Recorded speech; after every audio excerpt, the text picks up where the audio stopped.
My name's Tom Montgomery Fate, and I teach English here at the College of DuPage. And today I'm here with writer Robin Hemley, the director of the Nonfiction Writing Program at the University of Iowa, and the author of 8 books, both fiction and nonfiction. Today we'll be talking a little bit about his latest book, Do-Over. But I want to start, Robin, if I might. First, welcome. Thank you. Wonderful Thanks, Tom. that you're here. I want to start by asking if you might tell us a little bit about your background as a writer. I think I remember that you have a literary family. And yeah. I do. My parents were both writers. My father was an editor and translator of the work of the Nobel laureate Isaac Singer, and he was a novelist. He did a lot of different types of writing, and my mother was a short story writer. And so from a very early age, my mother used to sit in front of a typewriter, and I would dictate little poems to her. And so I was always writing when I was a kid. I would often write little books that I would then sell to my family for money for candy bars. So I was sort of an entrepreneur as well as a writer. But I never really thought of myself as a writer until I got to college and really started taking myself seriously as a writer. And was the early writing, did it tend to be more fiction, short stories, or everything, poetry? Everything. No, I really started as a poet. You know, when I was born, Isaac Singer came to the hospital and he made a pronouncement that I was going to be half poet and half editor, which was completely wrong. Because I'm actually more of a nonfiction fiction writer and so on. But I'm actually getting back to poetry. I started writing poetry and then went to fiction and then nonfiction, and now I'm sort of going back. Well, that's quite an affirmation to have Singer there. Well, I bore a lot of pressure, I suppose. Yeah. Do you remember sensing the pressure at the moment? Yeah, I have very good memory of that. Well, you point to another thing I wanted to ask about is you're a graduate of the Iowa Writers Workshop in fiction, and shortly thereafter, as I recall, you had a couple of very well-received collections of short stories that came out. But now, many years later, you're the director of Iowa's nonfiction program, and also a prestigious program, one of the best in the country. How have you come to move between genres, and is that common, and is it confusing, or how do you perceive? Well, I think it's not common enough, really. I think that I don't see why anyone has to declare their loyalty to a particular genre. I mean, people tend to be received better in one genre than another, writers, but a lot of writers write in more than one genre. And I just recently published a poem in the magazine New Letters out of Kansas City, and it's the 3rd genre in which I've published in that magazine. So I first started out publishing stories there, and then an essay, and now a poem. So I like going back and forth between the genres. In fact, I like reading poetry very much, and reading fiction and nonfiction equally. I do want to focus, because this course is focused on creative nonfiction, a little bit about the controversy or the paradox of that term, though, that it seems like it's kind of an increasingly amorphous term, maybe not from your perspective, but where did that term come from, or how have you come to think about what creative nonfiction is? Well, as a term, I'm not crazy about it because it's a little awkward. I think it was necessary when it first started being used, because when I first started writing nonfiction, it was really not considered as much of the art form that it is today. I'd say 20, 30 years ago, in creative writing programs, you had fiction and poetry and no nonfiction. And I remember when I graduated from the Writers Workshop, I moved to Chicago, and I taught for a while as an adjunct at the School of the Art Institute in Chicago. And I taught essay writing. And I remember teaching an anthology of essays edited by the poet Donald Hall. And they were marvelous essays, just great essays by people like George Orwell and Nora Ephron and James Thurber. And I thought, so why isn't this considered art? And I wasn't the only one thinking this. A lot of people across America were thinking this. About 1968, there was a professor at Columbia, at Columbia University in New York, named Seymour Krim, I believe, who coined the term creative nonfiction. And in the first issue of the magazine Creative Nonfiction, edited by Lee Gutkind in about 1992 or so, he talked about the origin of that. And it was really Gutkind, though, who pioneered the term creative nonfiction. And I think it was a necessary term for a while to sort of bring it into its own, to say that nonfiction could be every bit as creative as fiction and poetry. But now I believe that it can be dropped because when we teach fiction, we don't call it creative fiction, and when we teach poetry, we don't call it creative poetry. And yet we assume that it has a kind of literary merit. We're not going to probably teach a course in limericks, when we teach poetry. Yeah. Well, that might be fun, but we're probably not going to do that. And with fiction, we're probably not going to teach romance fiction or Western fiction unless that's the title of the course. Yeah. So we'd assume it had a kind of literary nature. And I think now it's the same with essays. When we're teaching nonfiction, I think we can drop that term creative and just say essay writing or creative or nonfiction. Okay. Plain and simple. So you think that creative was, its purpose was basically to say that what it wasn't, sort of like, this is not what nonfiction used to be. This is not journalism. This is what we're becoming almost. Well, it's a large genre. Yeah. Nonfiction includes everything that's not fiction and poetry, supposedly. Right.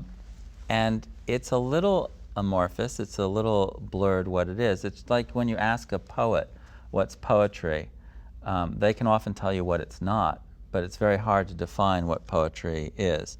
With nonfiction, we can say, well, I'm probably not going to teach in that class tech writing, a tech manual. I'm not going to teach, cookbook writing. However, there are plenty of literary writers who write beautiful, food essays. MFK Fisher, Right. Anthony Bourdain, and so on. And that I would consider literary nonfiction. But it includes a large group of writers and types of writing. I always say that nonfiction now is where a lot of different genres meet. So you have journalists coming at it who don't want to just write the same old kind of feature writing, but want to write a kind of literary journalism. Yeah. You have fiction writers who want to write a kind of narrative nonfiction with the same kinds of character development and emphasis on dialogue and so on that you would have in a short story, and they often go towards the memoir. And then you have poets who write something called the lyric essay, which is often somewhat indistinguishable from poetry. Yeah. Except, it's very, very uses a lot of figurative language, is not necessarily linear in nature, and is very associative, very much like poetry. Yeah. It's lovely stuff, a lot of it. Was there but the affirmation of creative nonfiction, or was there kind of a renaissance around Gutkind's coming up with that term, where all of a sudden a lot of people who didn't know what they were doing knew what they were doing, and so that it took off because everyone started using fictional strategies and applying to nonfiction, or was it that it was always there but nobody had knew what to call it? You know what I mean? Yeah, I think it had its moment around 1992 when Gutkind came up with creative nonfiction in the magazine. But there were other things going on too. Philip Lopate had his really important anthology called The Art of the Personal Essay. Right. And that, as much as anything, elevated the essay to art. It was it's a gigantic Beautiful book. It's a lovely book. Yeah. And I think that at least as much as Lee Gutkind's work sort of started elevating the essay. And at the same time, there are just a lot of different writers out there who were finding nonfiction a really vital and somewhat unexplored genre in terms of its potential. Hmm. I'm fond of a quote by Toni Morrison. The difference between fact and truth is that truth is not random and requires human intelligence.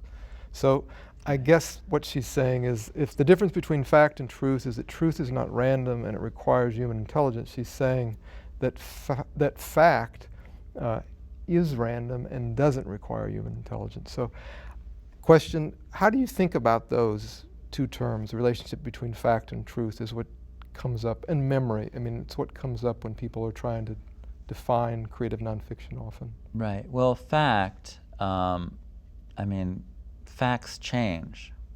We don't always, something that is a fact at some point in human history doesn't stay a fact. You know, the Earth is flat, how many planets we have. Was the Earth ever flat? Well, it was considered a fact, you know. The perception at the moment. Yeah, the perception, yeah. Okay. But how about if I say I'm 6'1"? Yeah, well, I mean, obviously there are things that can be verified, Yeah. But you'll be 6'1". I see what you mean. You're 6'1" until you're maybe 75, and then you start slouching. I think I'm already at 6. See, I mean, I'm still hanging on to myself as 6'1", but I know I'm not, you know. So what you're saying is the historical context, the way facts are perceived, evolves. Yeah, I mean, take a look at any kind of news organization, and what they promote as facts, you know, are very different, one news organization from another. I mean, facts are not things that just sort of sit there. They're things that can be manipulated very easily. And in fact, I do think that people put too much of a premium on the notion of fact. They become very gullible. You can say any kind of statistic, and just the fact that it's a statistic will make people believe it. You know, 20% of all peregrine falcons can count to 5 by stamping their talons. You know, I mean, you know, and that's... And 10% are bilingual. 10% are bilingual, exactly. But you throw out something like that, and if it's not completely absurd, people will believe it more often than not. Yeah, and that has, you know, dire consequences when it comes to issues of the Pentagon and the military, right? When we see how this can be manipulated to affect foreign policy and public perception. I mean, we're on the verge of a midterm election, and we see the facts in every commercial, right? Which is, you know, all contrived. Yeah, so much is just how things are, the angle from which you look at these things, and same with polls too. When people take polls, so much is dependent upon the way a question is phrased, you know, and then you get 20% or 90% of people agree with this statement. But it's partly because of the way it was phrased, the way it was asked. And so you can have pollsters saying, well, it's a fact that, you know, 90% of the American people believe this, but they believe it because it was phrased in a certain way that slanted it so that they would agree with it. Okay. So, facts, we can perceive facts in light of our own experience. They're elusive. They change. Yeah, they do change. They change. And so I think that this whole notion of what the truth is, obviously we live in a kind of postmodern world where the kinds of truths that we believe in are not always agreed upon, you know, but the different cultures believe in different truths, different groups, different age groups, and so on. And so the truth is shifts as well. And so when I'm writing, I'm doing my best to be honest and to give my version of the truth. But, well, I like this Emily Dickinson quote. She said, "We believe and disbelieve 100 times an hour, which makes believing nimble." And I think that idea of doubt and self-interrogation, of questioning yourself, actually comes close to approaching an ability to tell the truth. If you're always questioning, then instead of a person who's always certain about everything. Right. It's also this idea of constant interpretation, right? Your truth is always interpreted. Right. Yeah. In Do-Over, you mentioned that you were teaching a class at the time. I think you were sitting in a third grade classroom or something. Kindergarten. Yeah, kindergarten. Yeah. And you mentioned that you were teaching James Frey's memoir, A Million Little Pieces, and that book became very controversial because a lot of the things that he claimed were fact or real were later found out to be contrived or invented. And in a article you wrote about that, I think it was maybe 2 or 3 years ago in the AWP Chronicle, you kind of explored that a little bit more deeply. And I was wondering if you'd be willing to read an excerpt from that article. Sure. I guess it's like 2006 from the AWP Chronicle, and then comment if you had one. Okay. Words are leaden things, really. Little pellets that whiz by half the time and drop out of sight without forming any pictures in our minds. We need that extra nudge of authenticity to make us pay attention. We need to know that it's worth the effort. And it seems worth the effort only if what happened was both extraordinary to the point of being totally unbelievable, while at the same time undeniably real, as in Ripley's Believe It or Not Real. If we didn't want to believe, if we didn't need to believe in the miraculous, Ripley's wouldn't have had a business. We would always rather believe than not.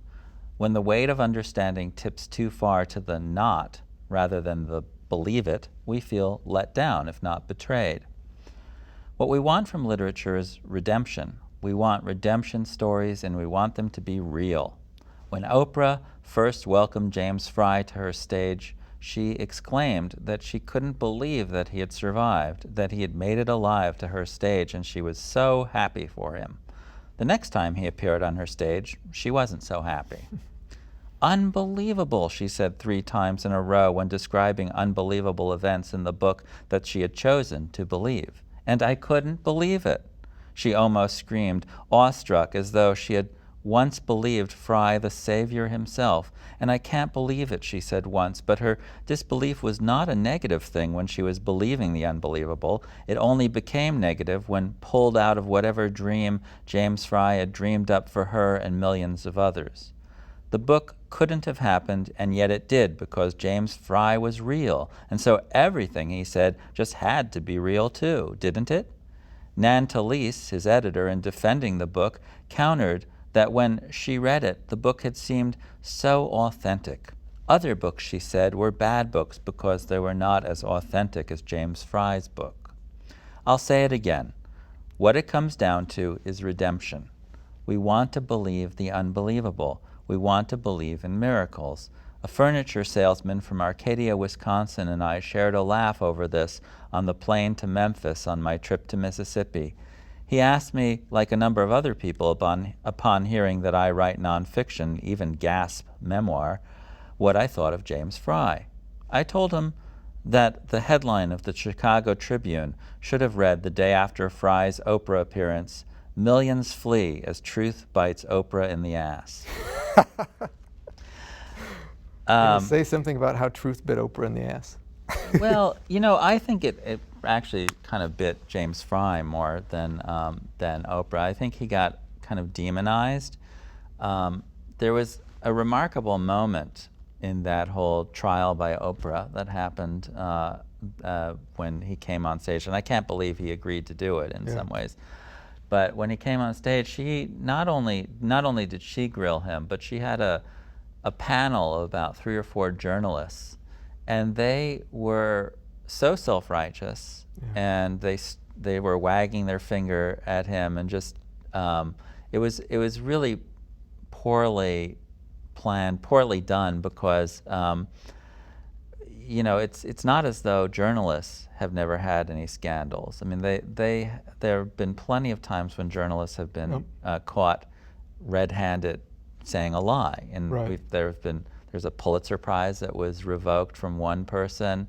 People have had to quit their jobs, and so I thought that the whole James Frey thing was not an indication that memoir or the genre of nonfiction was somehow suspect, but that people do sometimes lie. It's more of a character defect, and there's the kind of inadvertent lying, that memory always, always is involved when we're remembering things. I mean, we can't possibly remember things exactly verbatim the way they happened 30 years ago, nor would we necessarily want to. Is it that's interesting. I like how you frame that. Is it lying if it's unintentional? Would we still call it lying? Well, I think that every time we put pen to paper or type something on the computer, we're fictionalizing. Yeah. It's always a matter of perspective. I have an exercise that I do with my students, first day of class sometimes, where I have them all close their eyes, and they have to keep their eyes closed, and then I go around the room and ask them to just tell me the details of the room. And we do this for about 20 minutes, and I write on the chalkboard the details of the room. Well, this is the room they're sitting in, and they get some of them right, but they get some of them wildly wrong. Yeah. I mean, they'll think there are, 7 windows when there's maybe 2 or 3. But they'll put objects there that actually aren't there. I had one time a guy put an American flag in in one corner of the room. And it was because we're always in our minds, we're always sort of bringing to our everyday surroundings both our imaginations, our observations, and our memories. So you're in a classroom and you're somehow sort of overlaying sort of your idealized classroom on the classroom that you're sitting in. So as soon as you close your eyes and are asked to describe it, you're going to be distorting it. Memory always distorts. Yeah. It was interesting. You mentioned Frey as a character, and that seems important too. As a reader, that if you, and as a writer, that you perceive the I as a character and not as a representation of yourself, right? Yeah, I mean, I see it as a persona. I mean, just think about the many times in your day-to-day existence where you meet different people who mean different things to you Right. in your life, from your relatives to your students to friends to acquaintances to strangers. You're kind of a different person in each situation. You Yeah. put on a different face. Yeah. And as a writer, whether you're writing fiction or nonfiction, if you're writing a character based on yourself, you can't obviously recreate yourself on the page in all your complexity. Right. There's no way. It's not, writing is not recording. It's recreating. And you have to almost think of yourself a little abstractly as a writer and sort of see yourself as a character and create that character on the page. Now, that character has a lot of has a big relationship to who I think I am. Right. I'm not going to say that I was a fighter pilot in World War II. Right. Because I wasn't even born, Right. And I wouldn't do that. That's creating a kind of false persona. So if he invented that he was in prison, or he invented encounters that he had, or what happened with certain people that were clearly contrived, does that violate some kind? I mean, I agree with you about the aspect of character, but does that violate some kind of contract that he has with the reader if he says this happened to me on television, or how do you view that? Well, I don't know how. I think you have to look at it in terms of the writing and say, first of all, is it well written?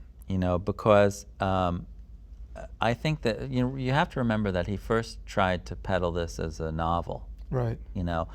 And it was rejected. Right. Or his agent or someone said, say it's a memoir.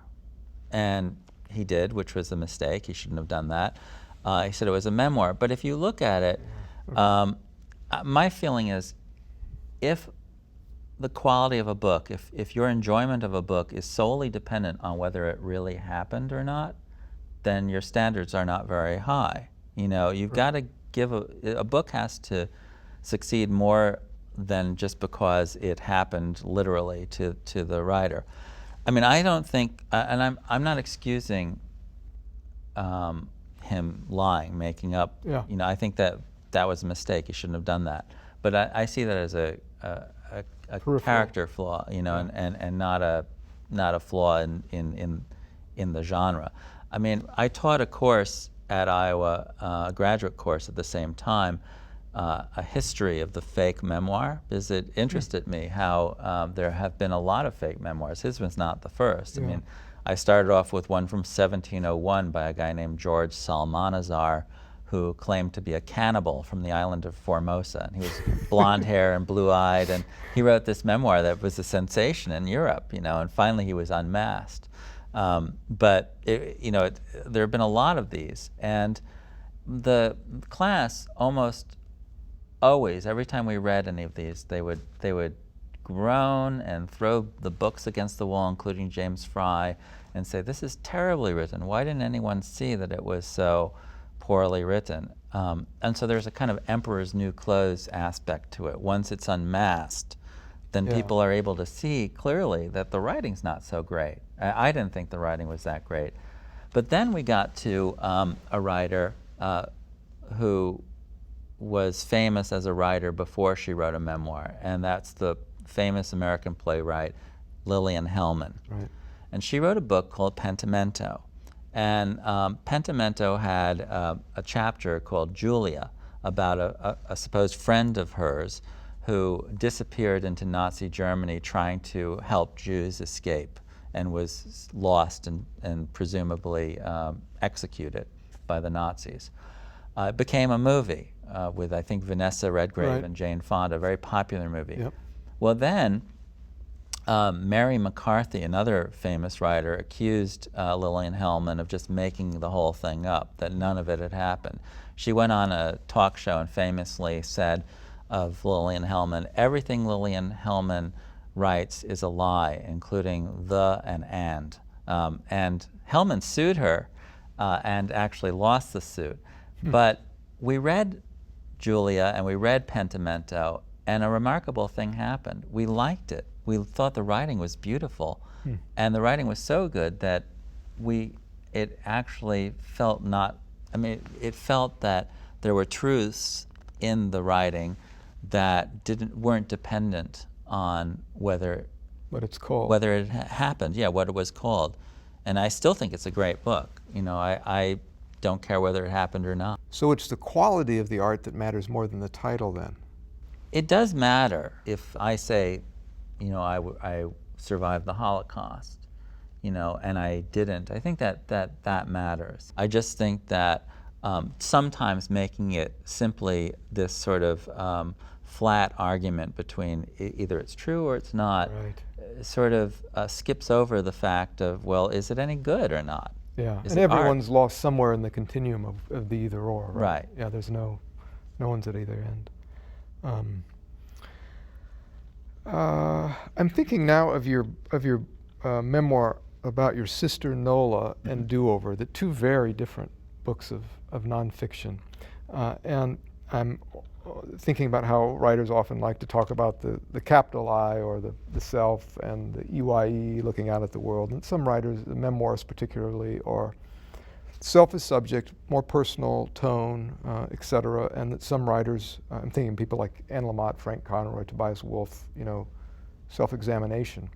And other writers are more analytical, EYE, looking out at the world, and they kind of disappear in their books. People like Tracy Kidder and John McPhee, and on the more journalistic bent, Barbara Ehrenreich. So I'm curious, thinking of those two books, or just thinking how you think about, you know, self-examination, or how the I and I are related for you in terms of looking in and looking out, and, you know, in those books, because they seem very different in that way to me. Yeah, well, I mean, I've written several different kinds of nonfiction. I mean, I've written now, I guess, two memoirs, Do-Over and Nola, but I've also written a book of investigative journalism. In Benedictine. Yeah, about a purported anthropological hoax in the Philippines. And I should say, I started writing Nola about my older sister, Nola, who was 11 years older than me. She died of a prescription overdose, and she was diagnosed schizophrenic. I actually tried to write about her as fiction first, and I couldn't do it. I just couldn't do it. I couldn't find a way to write about her. Every time I tried to, the story too flat. And so I actually was talking to Tobias Wolff. Wow. I had invited him for a reading where I was a young assistant professor in Charlotte, North Carolina, and we were having lunch. And I guess we were just talking about things. I was talking about my sister and how it was difficult for me to write about her. And he said, well, you should try it as a memoir.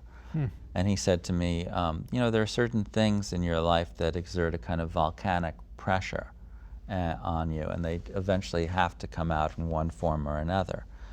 And it seemed to me he was right. And once I started writing about my sister Nola, it became easier. It was completely self-examination. It was kind of an excavation of the self, trying to figure out not only who my sister was, but who I was when I was 15 when she died, and who I was, you know, as the near 40-year-old writing the book. So it was sort of balancing these different selves and writing about those changes. It was a very difficult process. I mean, anyone who's written a memoir can say that, I'm sure, that corroborate that writing a memoir is very emotionally taxing. And so when I finished it, the last thing I wanted to do was to write about myself again. So I found this story about this purported anthropological hoax in the Philippines, and I kind of attacked it with a kind of journalistic fervor. I included myself in the book, but only as a kind of perplexed narrator trying to figure out this many-sided truth. There's not a lot of self-revelation through the book. No. There's almost no self-revelation. Right. Yeah, it's analysis, Yeah. And then I happened to then swing the other way and go back with Do-Over to more self-examination, though a very different kind of self-examination than in Nola. I mean, Nola it has humor in it, but it's not essentially a humorous book, while Do-Over, I think, essentially is, I mean, it's an absurd situation, going back and doing things that I had failed at the first time and trying to do them over again. But there is a certain amount of emotional, you know, gravitas to it nonetheless. Yeah. It was a number of years ago when I read Nola, but I remember a kind of emotional acuity that was more painful. You could sense pain, you know, you could sense suffering. Yeah. And in Do-Over, there's an emotional acuity, but it seems oftentimes it's ironic / humorous, and then leading up to some revelation. But yeah, I mean, the subject matter sort of determines in some ways the approach. You know, there's probably, you know, there's probably, in fact, probably too much pain and Do-Over for some readers, and probably not enough for others. You know, it's a kind of, I tried to hit a tone that was not, I didn't want the book to be fluff. You know, I didn't want it to just be this sort of romp through my past mistakes. Right. But at the same time, I didn't want it to be this sort of heavy, you know, reevaluation of my life. So I kind of hit a kind of middle ground. I mean, I think as a writer, you fall into a kind of tone for each book. Yeah. And the tone of this book just was naturally very different from Nola. Yeah. I very much so. Yeah. In Do-Over, you're right. You can't change the past. You can only change the way you feel about the past. Did writing the book change the way you feel about the past, or did it? And in what ways? Very much. In certain chapters more than others. I mean, I had 10 do-overs, and for instance, I flubbed a line in a school play and found a group in Marietta, Georgia, putting on the same play, and they let me reprise my role.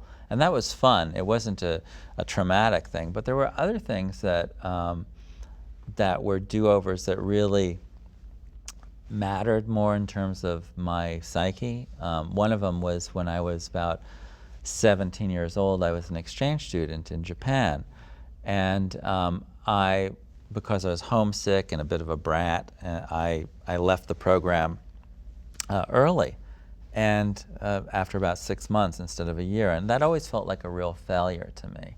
And so I went back to Japan, found my host family, went back to the school. Even some of my teachers were still around, which was amazing. And they remembered me in various lights. And it was great and kind of, healing in a odd way to be around these people who, they don't always remember me in the rosiest way, but they certainly weren't as hard on me as I had been on myself, and going back and sort of making my peace with that was very healthy, I think. So yeah, it changed my way. It also changed my way of viewing the past, because I had always felt that I had done this thing that no one else had done. But the head of the exchange project told me that in fact there were Japanese students who had come to America shortly after that time, and they'd been sent home for misbehaving, and I thought, wow, so actually I wasn't sent home for misbehaving. I went home of my own accord, so I felt a little better about that. I meant to ask earlier, how did you get the idea for doing Do-Over, where it's an inventive structure where you kind of created the material for the book as you wrote the book? How did that happen?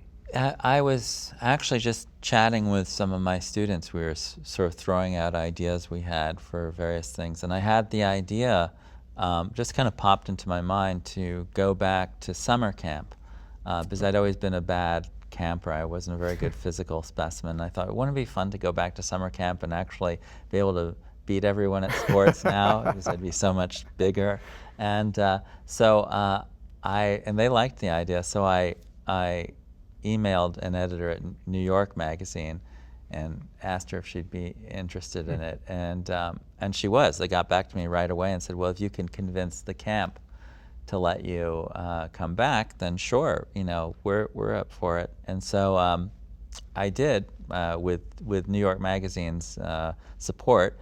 I was able to get my old summer camp, to agree to let me back. And so it was published in 2006 in a summer issue, and the article was called "Big Man on Camp." Yeah. And it's still online actually, and people can find it. But and it's on my website too. But it was in the writing of that, when I was writing that I discovered that I thought I could do a number of these things. They were fun to do, and so I wrote a list of about 10 do-overs I wanted to do, and that became the structure of the book. That's great. Time for one more question. Sure. You have a new online journal called Defunct. Yes. And I'm curious how you've come to see the relationship between kind of the print world and the electronic world, particularly in terms of publication, like for your students, or how you view it yourself. Some folks are kind of only want print. Some, depends on age. Does it depend on demographic? What's happening with the electronic media out there? Online journals used to be considered a lesser form of publication. 10 years ago or whatever, if you published in an online journal, it's considered, it wasn't really much of a publication credit. And that's completely changed now. There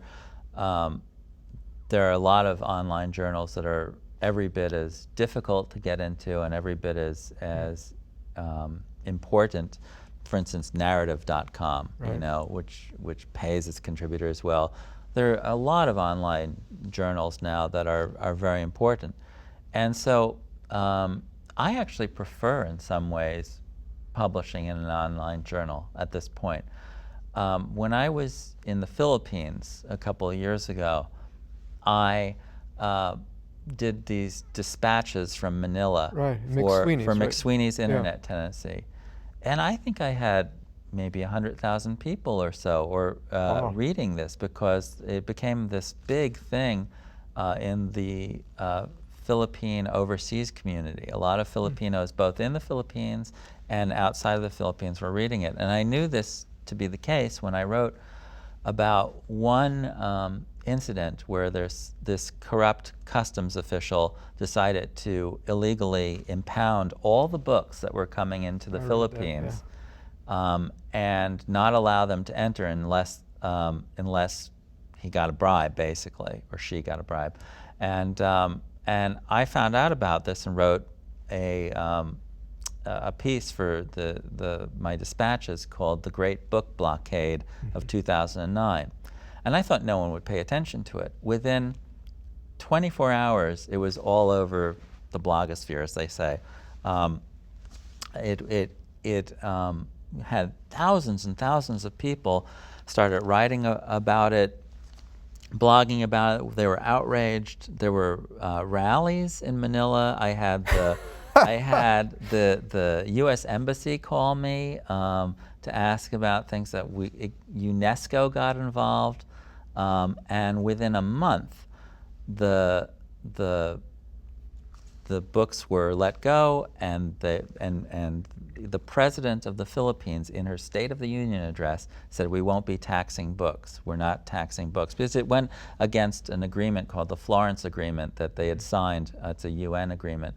And then, boy, did I learn the power of an online journal. Yeah. Because there's Wow, no that's way. an amazing story. There's no way that anything I write, unless it were in the New Yorker, and I've not ever published in the New Yorker, would reach that many people, and that you'd know you had that many people reading it. But with the internet, you just don't know who's reading it and what's going to happen as a result. And it stays there for maybe not forever, but it stays out there for a long time in a way that print tends to vanish unless you're anthologized, and unless your poem or story or whatever is anthologized. If you publish in a print literary magazine or whatever, it's nice, you can put it on your resume, you can read from it, but it's gone. That's interesting, to think of electronic media as being more permanent than It is. than print. It Yeah. is. Yeah, that's not the common perception, though. It's cool. Let's see. Well, Robin, thanks for coming. Thank you. Thanks so much, Great to Tom. have you It in, was and a lot of fun. best of luck. Thank you.